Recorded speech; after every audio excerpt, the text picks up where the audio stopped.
তুলতে না পারি আমার নবী কষ্ট পাবেন বেশি।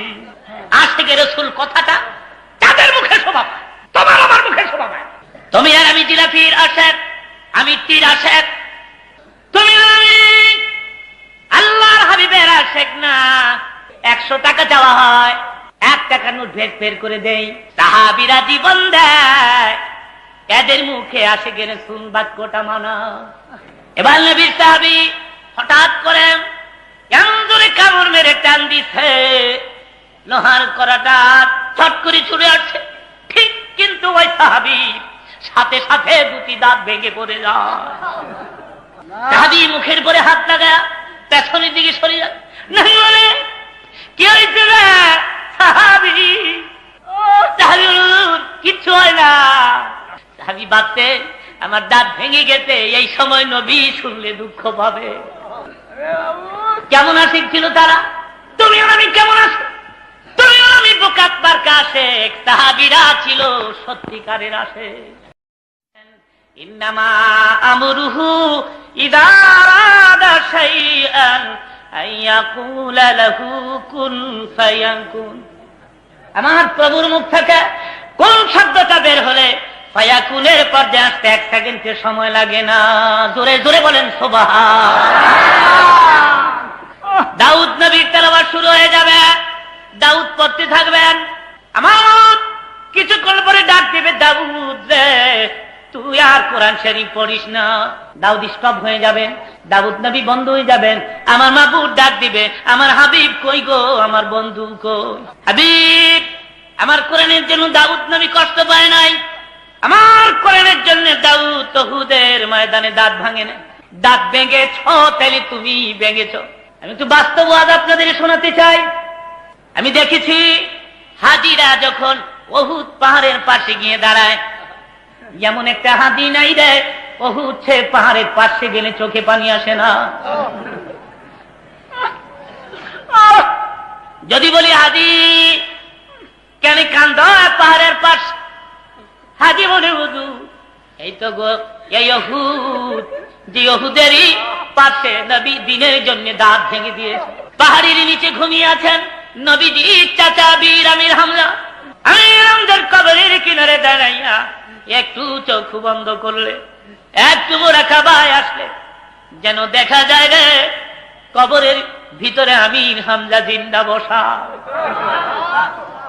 আল্লাহ ওয়াজ করেন, লা তাকুলু লিমান ইউকতালু ফি সাবিলিল্লাহি আমওয়াত বাল আহইয়াউ ওয়ালাকিন লা তাশউরুন। দাঁত ভেঙে ক্ষান্ত হয় না উহুদের ময়দানে। কপালের ডান দিক দিয়া লোহার কড়া মাথার হাড় ভেদ করে ভিতরে ঢুকে পড়েছিল। আমার নবী উহুদের মাঠে একটা গর্তের ভিতরে পড়ে যান।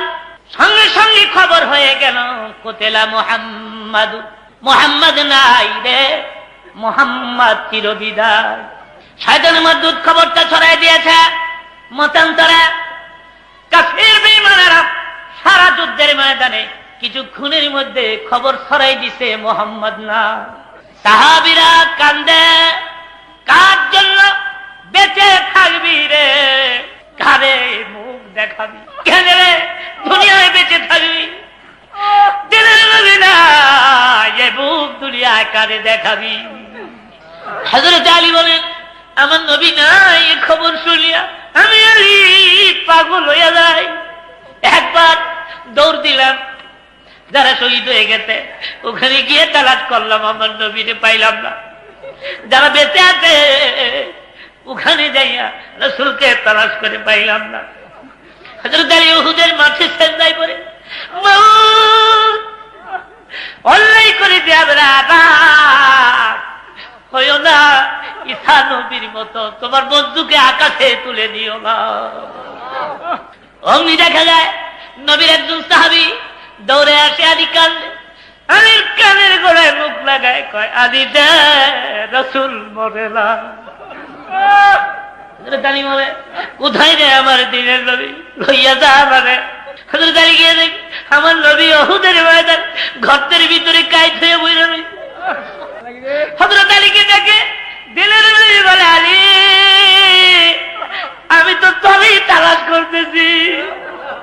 হযরত আলী বলে, হুজুর সারা মাঠে খবর হয়ে গেছে আপনি শহীদ।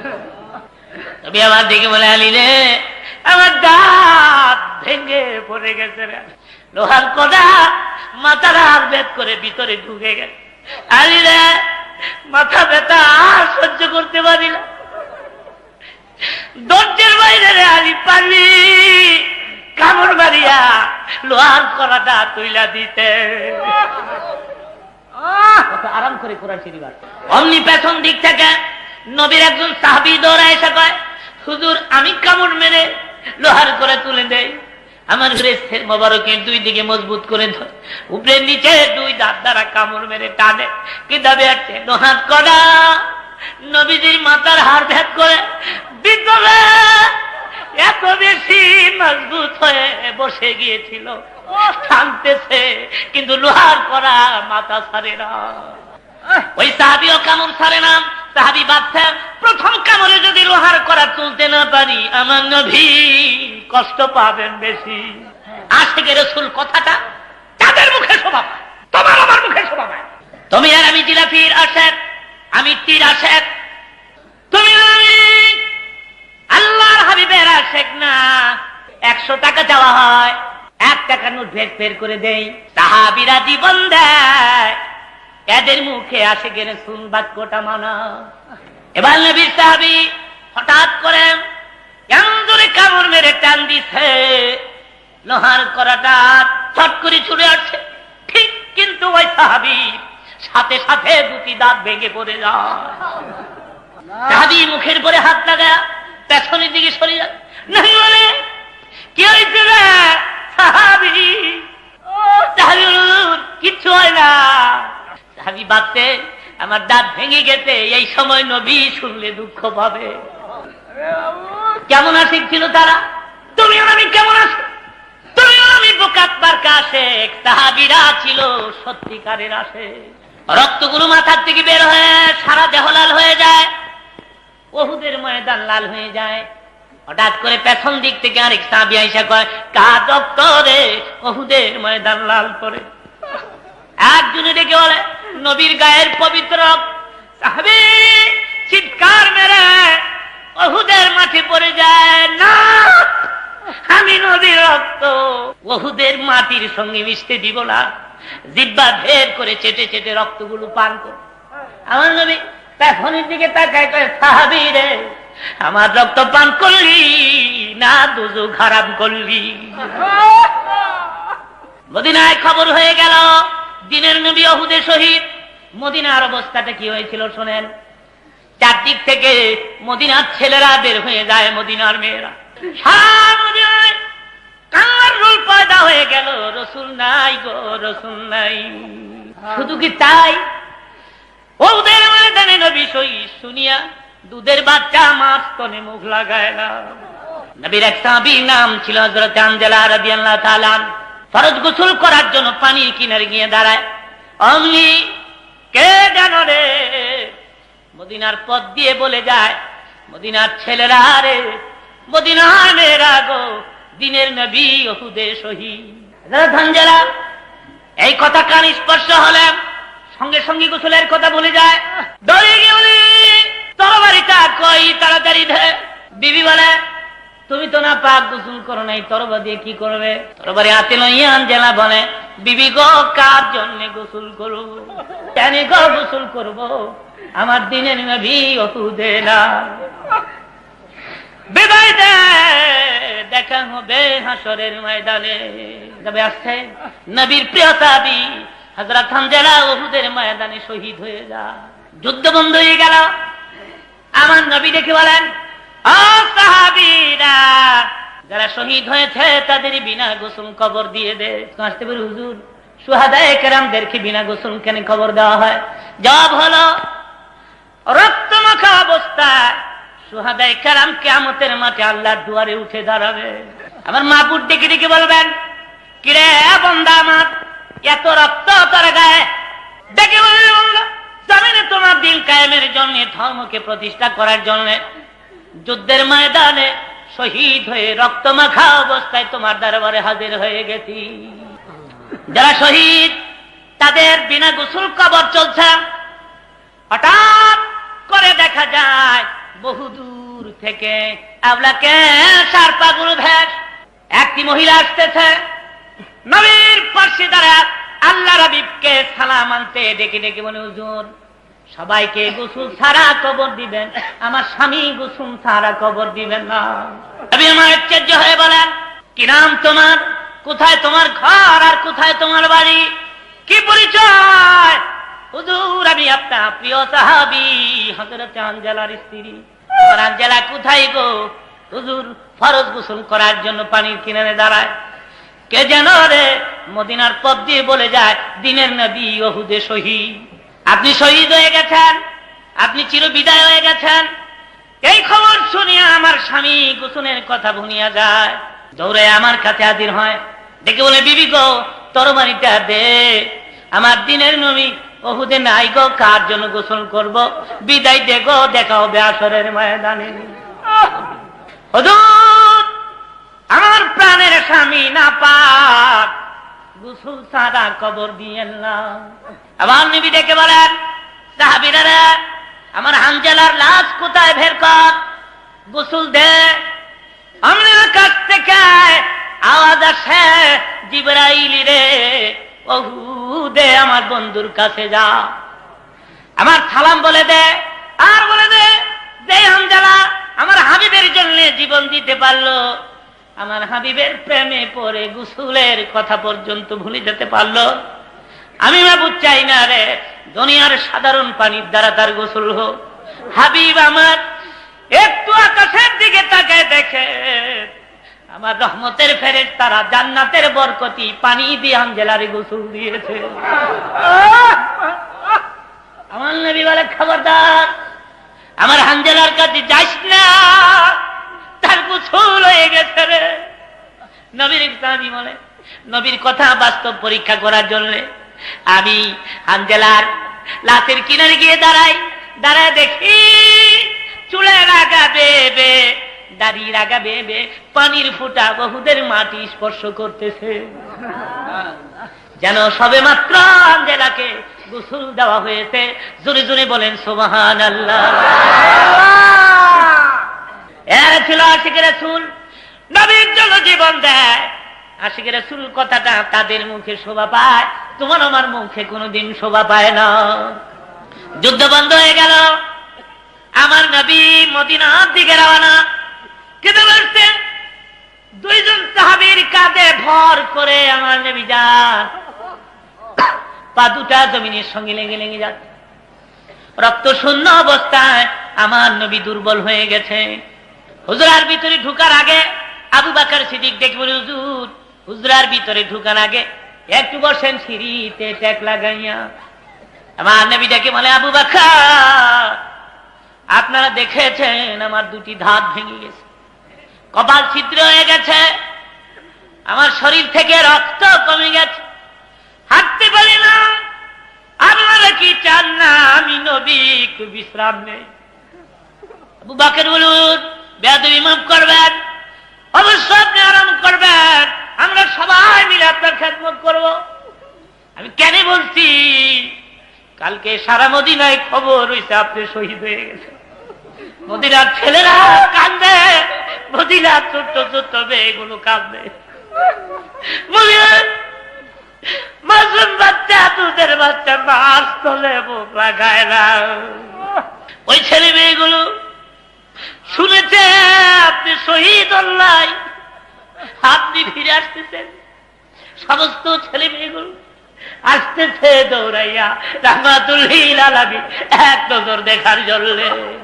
নবীর জিন্দেগীর এই করুণ ডায়লগ শুনে যারা চোখে পানি রাখতে পারলেন না, যাদের চোখের কোটা ভিজে গেল, যাদের অন্তরে দুঃখ লাগলো, মাহফিল সাক্ষী কিয়ামতের মাঠ যেদিন শুরু হবে, তোমার আমার চোখের পানি আল্লাহর দুয়ারে গিয়ে দাঁড়া, ডেকে ডেকে বলবি, প্রভু গো তোমার নবীর জীবনী শুনে বান্দা কাঁদতে, আমি আমার কান্দনে ব্যক্তিকে জাহান্নামের আগুনে জ্বলতে দিব না।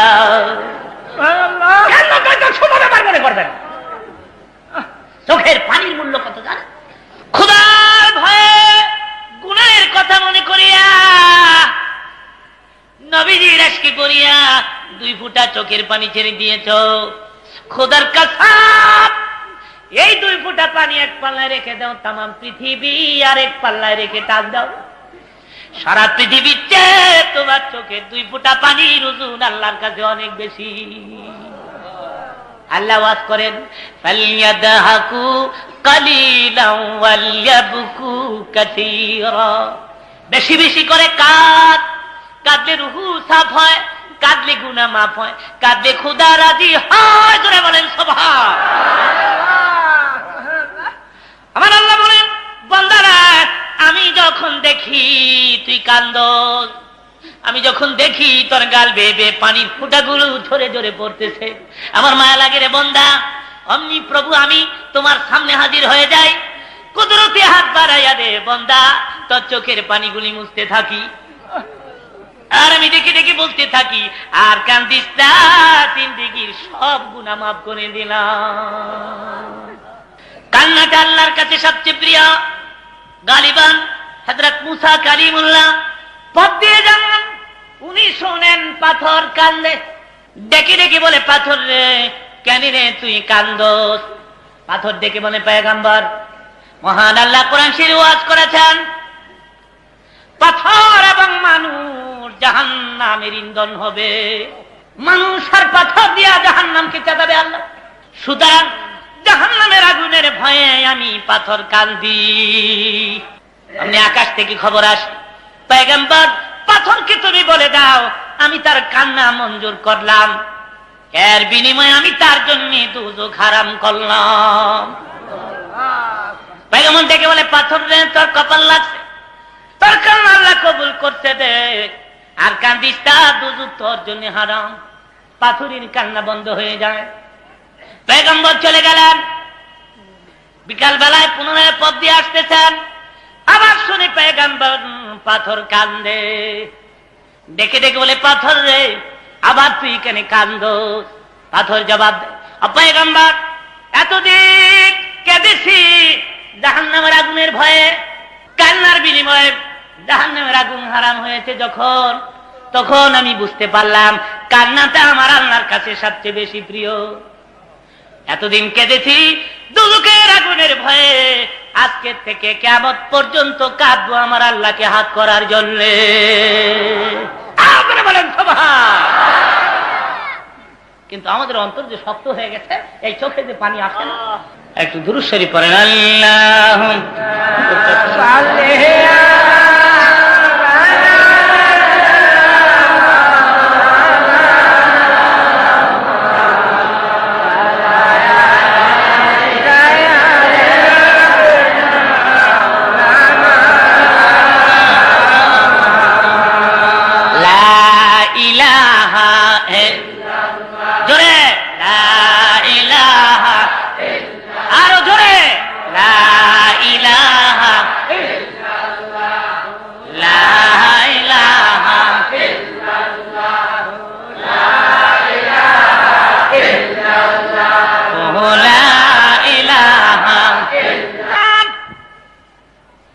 বলতে বলতে মদিনার ছোট্ট ছোট্ট ছেলে মেয়েরা আমার নবীর চারদিক দিয়ে ঘেরাও করে দাঁড়ায়। আমার নবী সুন্দর চেহারার দিকে এক দৃষ্টিতে তাকিয়ে আছে। এখানে কথা শেষ নয়, হুজুরের জীবনী খুলে দেখেন।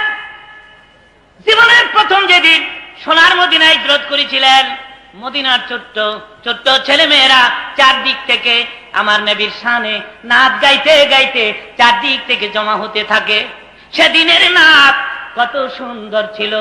ছেলেরা বলতেছিল, তালাল বাদরু আলাইনা মিন সানিয়াতিল বিদাই ওয়াজাবাত শুকরু আলাইনা মাদা লিল্লাহি দাই।